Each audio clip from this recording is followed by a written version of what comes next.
Hello and welcome. Today we're going to review the Propel Ocula HD drone. This is a 720p small drone that is fast and has a clear camera. The drone comes in this square clear box showing the drone and transmitter on the front.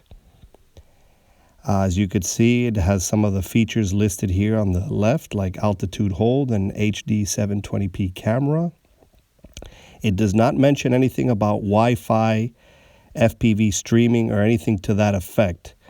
So it has a good camera and all, but it doesn't seem to show anything about streaming. So let's open the box up. Here at the bottom, here are a few bags and pamphlets and brochures. So as you can see here, a couple of baggies. Here's some paperwork. So let's open the box from the top here.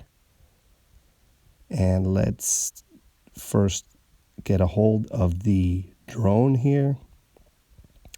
Right there. We'll set that right here. And next we will pull out the transmitter. So there we go. We almost got it from the plastic wrapping there. And here is the transmitter. So let's put all this together and take a closer look at everything in the box. So here's the contents of the box all laid out nice and neat. We have the transmitter. We have the micro USB charge cable. We have a USB adapter. We have a screwdriver. We have the drone. We have some spare propellers here in a little baggie, and we have the pamphlets, brochures, and manuals. So that's essentially it. Let's take a closer look at the drone here. It has a very sharp looking 720p wide angle lens camera. As you can see here, it's all red and it's labeled the Ocula with a little logo there in the center. It's relatively small. And here at the bottom, you could see the SD card slot and what looks like a little 2.4 gig antenna. I'm not sure if that's for Wi-Fi streaming. Here is the battery bay. And it has foamy little rubbery stoppers there at the landing legs. The prop guards are already installed. They're very easy to add and remove. And overall, a very sleek looking design. And color-coded propellers to denote orientation. It has some lights. And let's take a closer look at the battery.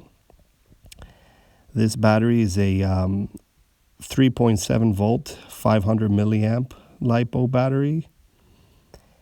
And it is proprietary. And it's relatively small and light. And it gives it about a 7-minute flight time for about an hour and 15 to an hour and a half charge. And the way you charge it is actually through the drone. You plug in the micro USB cable right there on the side of the drone and charge the battery in there, which might not be the best design because you can't charge multiple batteries at once. So you'd have to charge one at a time by putting it in the drone and then just plugging it in.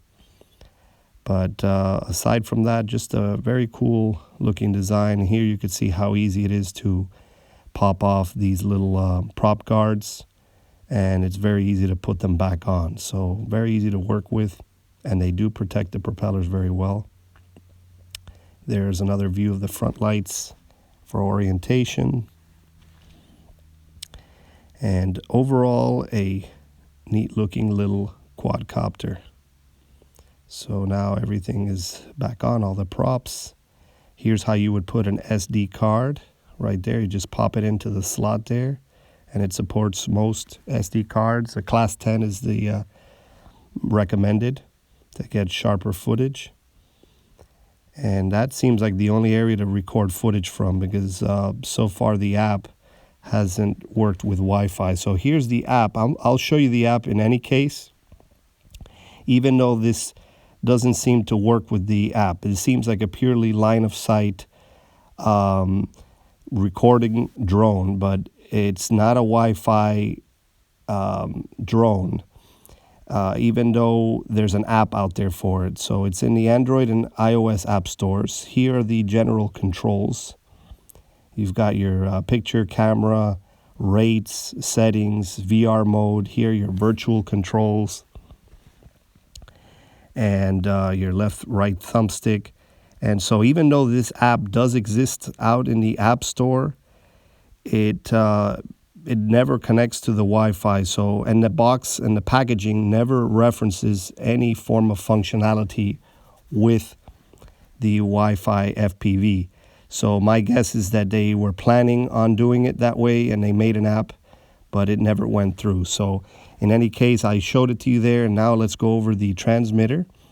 This transmitter takes 4 AA batteries, like so.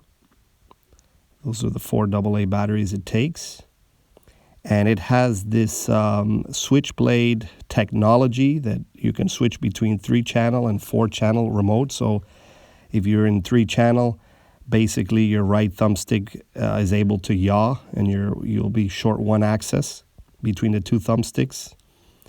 But here is your on-off switch, your directional trims, and then you have your left throttle stick, and then your right directional stick or rudder stick.